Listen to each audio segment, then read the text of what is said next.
আসসালামু আলাইকুম বন্ধুরা, আপনাদের সবাইকে স্বাগত জানাই আমাদের চ্যানেল মোশন টেলসে। আজ আমরা আপনাদের সামনে তুলে ধরব উত্তর পূর্ব ভারতের এক কিংবদন্তি সঙ্গীত শিল্পী জুবিন গার্গের জীবন কাহিনী।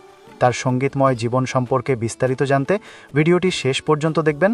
আর ভিডিওটি ভালো লাগলে অবশ্যই লাইক, কমেন্ট এবং শেয়ার করবেন।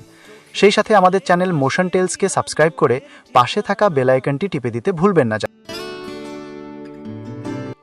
জুবিন গার্গ উত্তর পূর্ব ভারতের সঙ্গীত জগতের এক উজ্জ্বল নক্ষত্র। বাংলা, অসমিয়া সহ একাধিক ভাষায় গান গেয়ে তিনি জয় করেছেন লক্ষাধিক মানুষের হৃদয়। সুরের মাধ্যমে তিনি ফুটিয়ে তোলেন জীবনের নানা অনুভূতি, প্রেম, দ্রোহ এবং জীবনের বিভিন্ন উপলব্ধি। ছোটবেলা থেকেই সঙ্গীতের প্রতি তার ছিল অদম্য আকর্ষণ। মাত্র অল্প বয়সেই তিনি শুরু করেন তার সঙ্গীত সাধনা। মঞ্চানুষ্ঠান থেকে শুরু করে স্টুডিও রেকর্ডিং, সর্বত্রই তিনি রেখেছেন তার প্রতিভার স্বাক্ষর। জুবিন গার্গের অসংখ্য জনপ্রিয় গান রয়েছে, যার মধ্যে কিছু হলো দিল্লিও, ক্যা হুয়া, জানে ক্যাসে। বাংলা চলচ্চিত্রেও তিনি নেপথ্য গায়ক হিসেবে কাজ করেছেন এবং সেখানেও সাফল্য লাভ করেছেন। তার সুরেলা কণ্ঠ এবং মনোমুগ্ধকর গায়কী তাকে সঙ্গীত জগতে একটি বিশেষ স্থান দিয়েছে।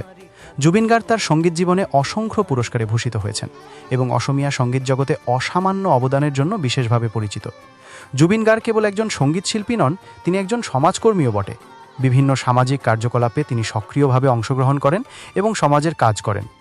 তার জীবন এবং কর্ম আমাদের অনুপ্রাণিত করে এবং সঙ্গীত ও সমাজের প্রতি তার দায়বদ্ধতা আমাদের মুগ্ধ করে।